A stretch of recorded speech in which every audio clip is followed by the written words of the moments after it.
What are the best attacking tactics on g6? Have you ever wondered how to effectively attack the g6 square in chess? This square can be a game changer if you know how to exploit it. Let's break down the best tactics for attacking g6, focusing on establishing an outpost and taking advantage of weak squares. First, let's understand what makes g6 a target. A weak square is one that cannot be defended by a pawn. The g6 square often becomes weak when the pawn on g7 moves to g6 or when the surrounding pawn structure is compromised.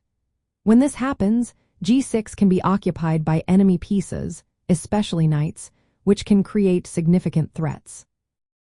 One of the most effective tactics is establishing a knight outpost on g6.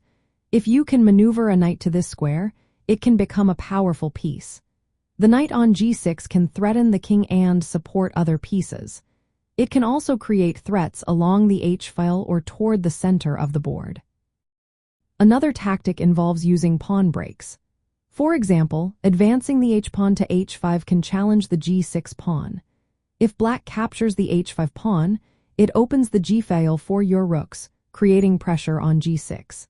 If black has a pawn on h7 and g6, consider a pawn sacrifice with h5 to open lines and create attacking chances. Utilizing major pieces is also key. Rooks and queens can be directed toward the g-file, especially after it has been opened. Doubling your rooks on the g-file can significantly increase pressure and lead to decisive attacks against the king or other weaknesses. Tactical themes can also play a role in your strategy. Sacrificing a bishop or knight on g6 can break open the position or expose the king. Pinning the pawn on g6 with a bishop or queen can limit black's options and create tactical opportunities for you. In practical terms, when black has played g6 and the pawn on g7 is gone or cannot defend g6, look to place a knight there. This is especially effective if black's king is still in the center or on the king side. If black has castled kingside, a pawn storm with h for h5 can be used to challenge the g6 pawn and open lines for your pieces.